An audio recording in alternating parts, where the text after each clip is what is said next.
Hey guys, I'm Sarah. Welcome back to my channel. Today we're going to be doing a tag video, and I apologize if I end up looking like a little loopy because I seem to have a lightheadedness issue for some bizarre reason. It just suddenly decided to hit me today. I don't know why. So, if I end up looking kind of like, that's why.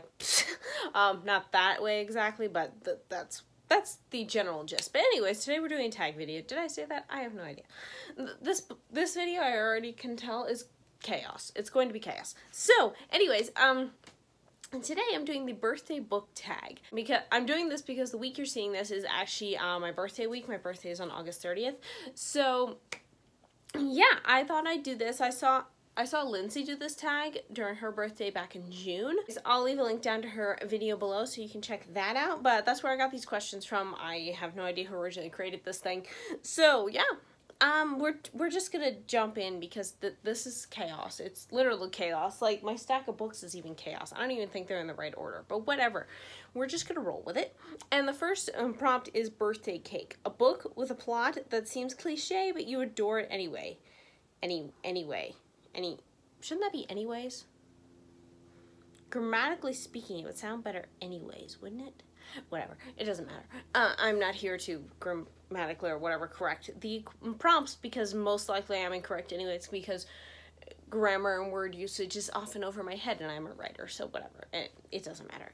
It's beside the point. So, anyways, so this one I kind of had questions because I was like, what technically is a cliche plot? And like adore is one of those words like love and, favorite and things like that where it's like a really high ranking in my brain.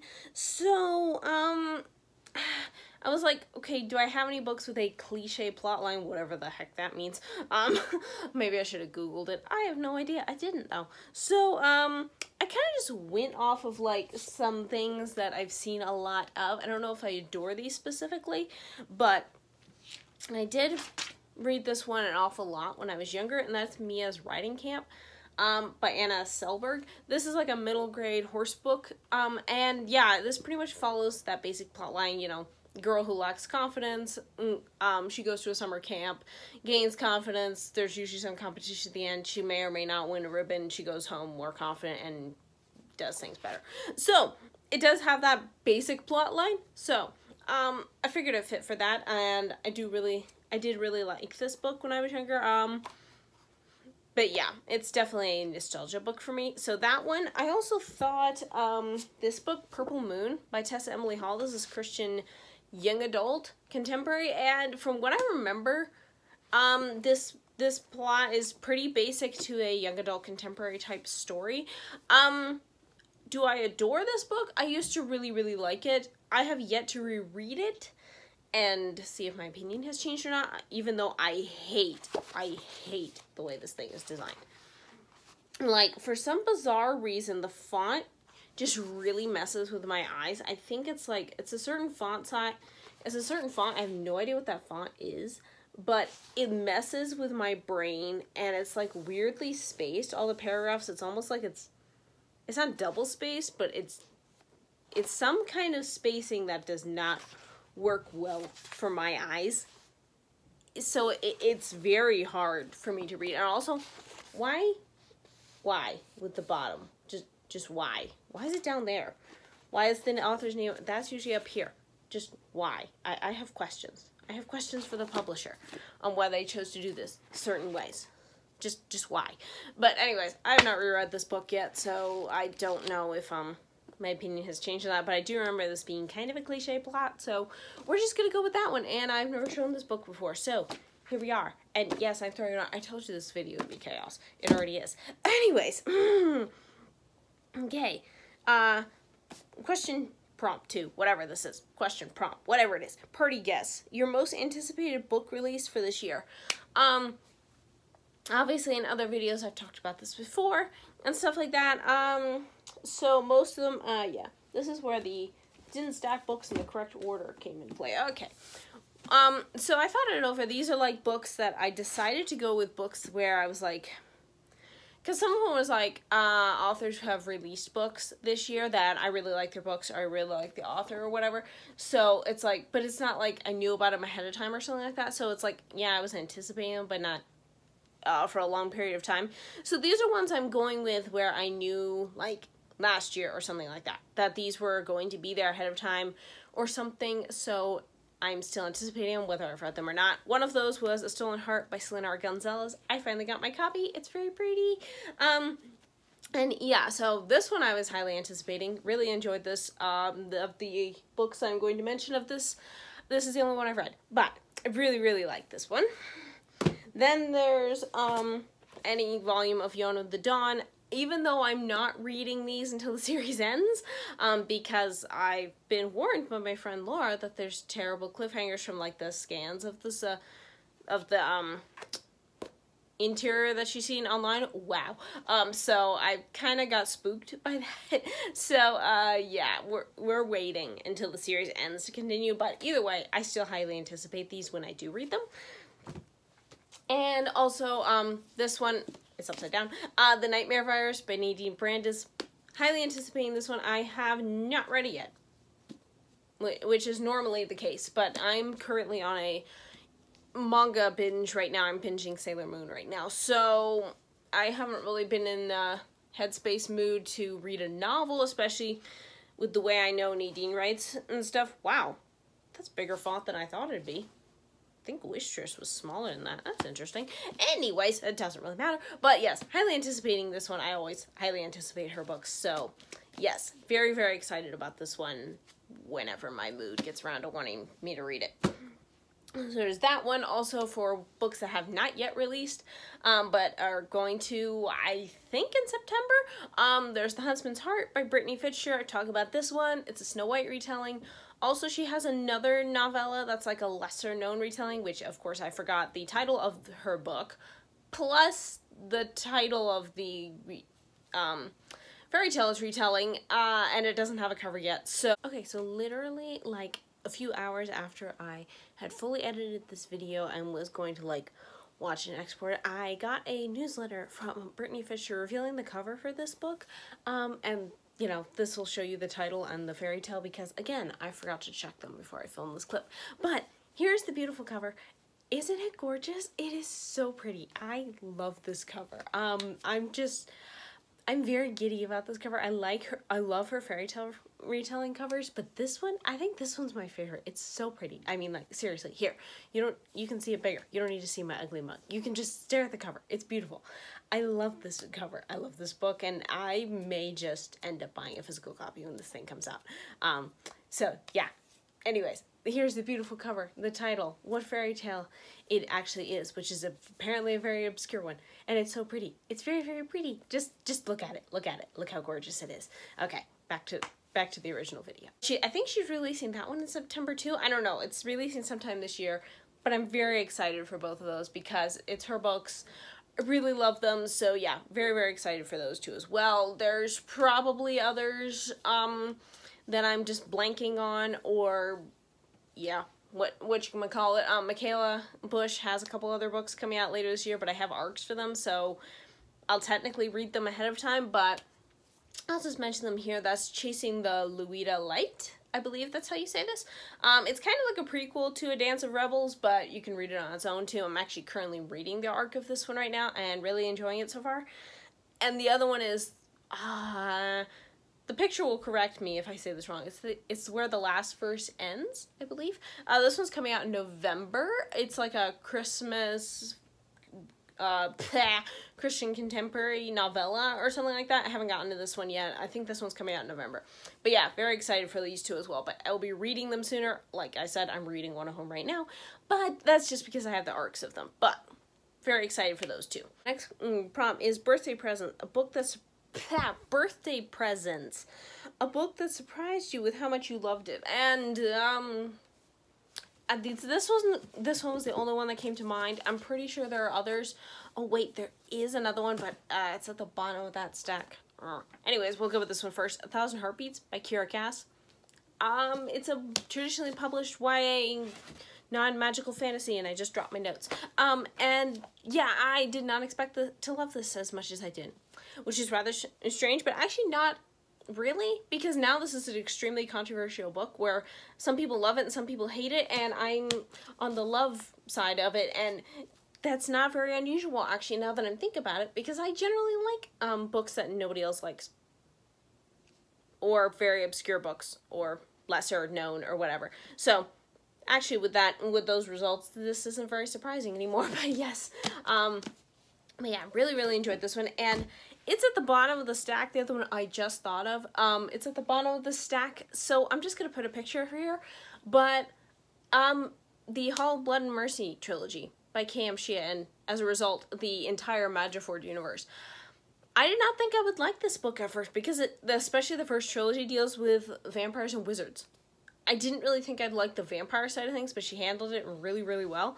And yeah, before my family and I read this, I really didn't think I'd like this. I loved it. So yeah, this series works as well. Can't think of any others. So yeah, we're just gonna go with those because I forgot about that one. So yeah, but really enjoyed that series. Happy Birthday Song, a book that certainly deserved all the hype it got. Now, what do I have written down for this anyways? Oh yeah. Like I've said before, I don't normally read hyped books. So, or generally I found on BookTube, at least with like the indie print ones, that a lot of the ones that people are hyping now, I have like already read them. I read them like previous to my BookTube days, so it's like I'm not being influenced by the hype to pick them up or whatever. So like the Atlanta Chronicles, the Blades of Akhtar, I loved those books before I knew other people loved them, so that doesn't really count. So, but this one, if I can find it, where did I put it? Here it is. This one I was influenced to pick up when, by like posts I kept seeing about it, reviews on Goodreads, things like that, and that is Fierce Heart by Grayce. This is the first book of the Elven Alliance series. Have I read the rest of them yet? No, I have not. I really want to, but I have not, and I purely picked this up because I knew Grayce was Trisha Mingrink, who wrote the Blades of Akhtar. Once I figured that out, actually. Yeah, did I even figure out that was her pen name before I got this book? I actually don't know. But yeah, anyways, this was purely I heard people talking about it so much, and the concept of a human and an elf having a political type marriage intrigued me.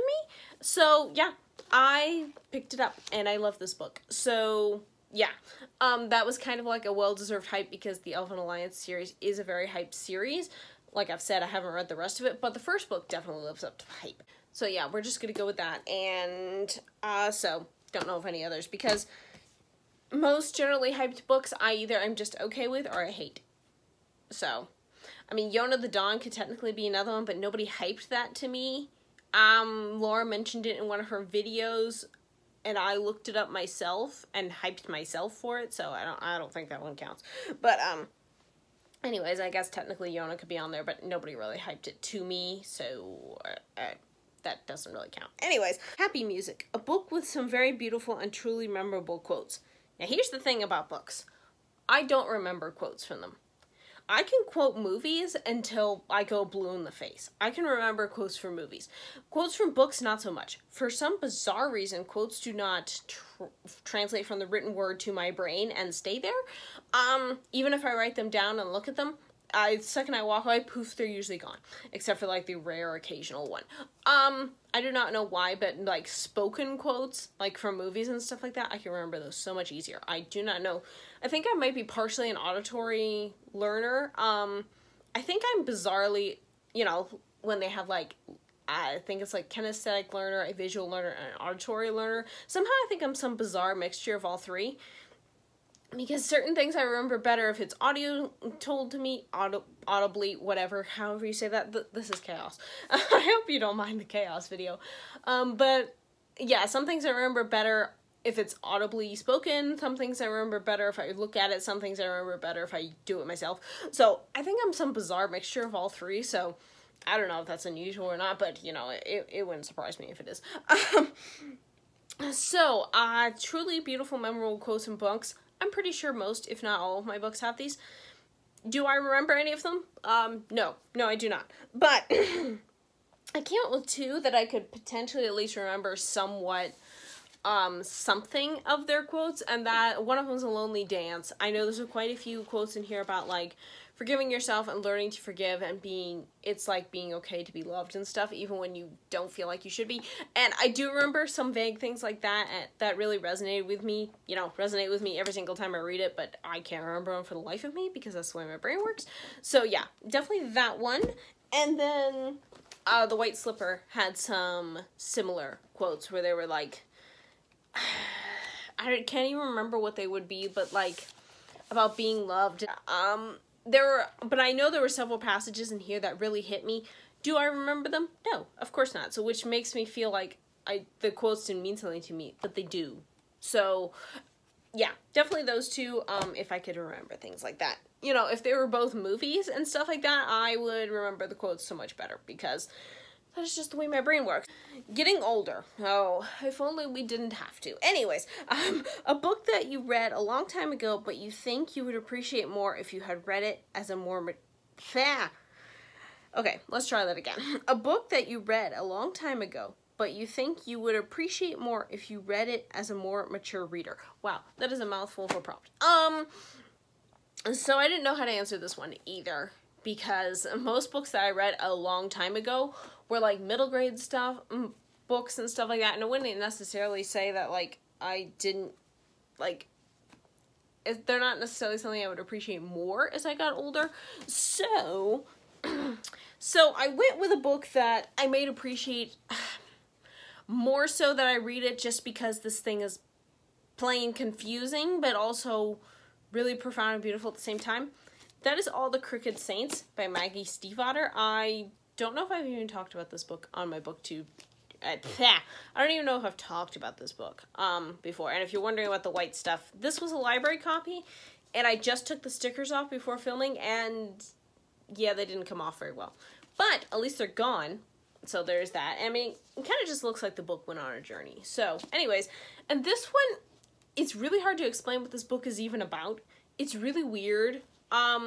It's like a historical with like supernatural elements, but it's not really, and it's like, it has a lot of strange things to it, but also it's like really, it's really deep what it's trying to say, and yeah, this is like her least liked book, so of course this is the one I like the most, because we already discussed this about me, and I think there's still some sticky stuff on the spine. That's nice. Anyways, where was I?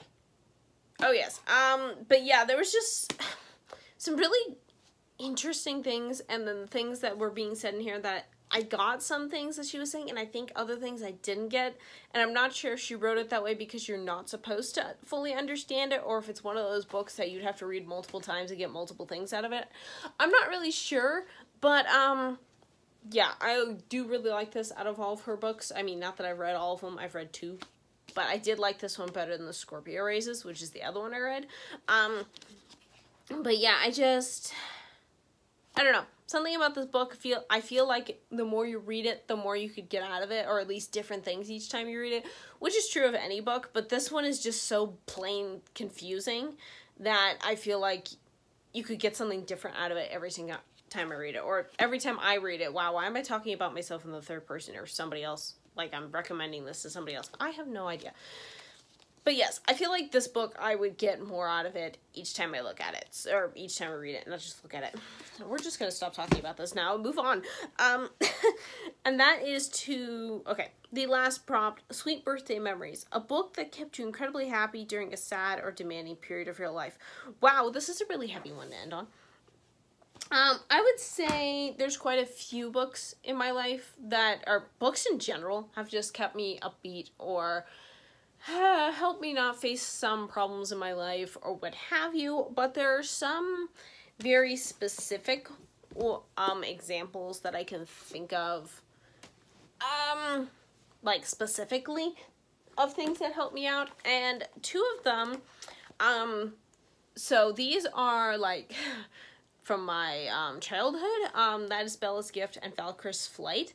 These 2 really helped me during a hard time. I think I was like, I'm pretty sure I was like 13, 14 or something like that when my grandma had surgery for breast cancer.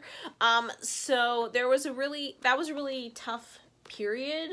Mainly just, not that I was fully in on what was going on and stuff, but it was just a really stressful time for my family and stuff. So, but I will say the breast cancer did not conquer her. She's actually still alive. She's going to be turning, I always get this wrong. She's gonna be, but I think she's turning 92 this year. So yeah, she's still around, and she's still, you know, doing very well and stuff. So yeah, the cancer did not conquer her. So there is that. But at the time, these were really, really helpful in keeping my mind off things and just bringing me some comfort and stuff like that, because the characters in these books go through some really hard things, especially this one. Like, Emma goes through a ton in this book, but both characters, the magic went through some tough things. The magical horses and creatures were wonderful, and yeah, these brought me a lot of comfort and joy. But yeah, these two are very special to me for a number of reasons, but that definitely sticks out to me. Also, another book from my childhood, it's kind of teenage years more, that really helped me in a lot of ways. I think, when was this published? Okay, I think I read this, I'm pretty sure I read this shortly after it came out. I don't really know though. I just found it randomly in my library, and I just kept getting it out because it spoke so much to me, and then it really helped me later on in life. That is Chancey of the Maury River. This is a, like, Black Beauty type story where the horse tells the story, and he is a albino Appaloosa, and this goes back to kind of a hard point in my life where my very first horse was my best friend, and he was an Appaloosa, so I have a soft spot for those horses, and I just, how do I say this? Duke was his name, and he was, like, pretty much my only friend growing as a kid and in my teen years, because I didn't really have any friends when I was at that age. And he was a much older horse. He was blind, and he taught me a ton about unconditional love and just numerous other things. Actually, if you're curious more about hearing more about what he, like, taught me and stuff like that, and some of the stuff I went through that I'm gonna just briefly mention here, you can actually read about it in my devotional piece that I entered into Finding God in Anime 2. Here's the cover for it. You can get the ebook free on Kindle, and I actually wrote my devotional piece based around him and how it related to something I saw in Yona of the Dawn that kind of helped me heal completely from that, and not necessarily completely, because I will always miss him and stuff, but anyways, he unexpectedly died when I was 15, and that was, like, terribly tragic for me, because, like, he was my one lifeline in my rather chaotic, family life, so, and he was just suddenly gone, and I didn't exactly get the greatest advice in the world of how to handle it, or I just didn't technically know how to handle it, so I shut down for a very long time emotionally, and this book did help me a lot in those times, because Chancey himself is a blind Appaloosa, and he's a much older horse and stuff. It was, like, literally, and him and his girl Claire, they very much reminded me of me and Duke, so it was just very, it was a bit like a snapshot of me in a different life with him as a different horse, and it was very, I don't know, it's very comforting. Also, just, yeah, it was just a very helpful book at the time, because I read it beforehand, but then I read it afterwards, and it helped me out, and yeah, I still miss Duke to this day, but yeah, so this book really helped me through that, and it also just, it's kind of almost like a time capsule of my time with him, in kind of just a different form. But yeah, definitely if you want to read more about how God helped me through that scenario in my life and stuff like that, even when I was like, I don't want anything to do with you right now, God. You can read about it more in that devotional piece. It's titled Never Alone in Finding God in Anime 2. So if you're really curious about that, you can read it there because the ebook is free. So yeah, there's that one. And then I think this book also, it's not necessarily a sad part of my life like the other two were, or like demanding, but this one did. Fierce Heart did really help me out when I was feeling incredibly, I don't even remember what it was, but I got sick at some point, and this book, I didn't read it fully, but I did read my favorite parts, and it really helped ground me and not feel totally terrible. So yeah, I have a feeling this book is one I would definitely reach for when I'm feeling down and I just want like a comfort book or something, because I honestly have no idea what a comfort book is normally until like I started hearing about like what it means to other people and stuff like that. So then I realized this is definitely one of them. So yeah, this one definitely works for that too. So yeah, that is the end of the birthday book tag. Was that what it was called? Yeah, that's what it was called. Wow. So yeah, this is Chaos video that started out really random and really ended seriously. Very, very seriously. I hope you guys enjoyed this little impromptu, psychotic, chaotic tag. I have no idea what got into me, but I was just like, we're just gonna run with it. So, you know, this is the mood of the hour, so this is what you deal with. So, anyways, thank you guys so much for watching. I hope you enjoyed this video, and yeah, I will see you next time. Bye!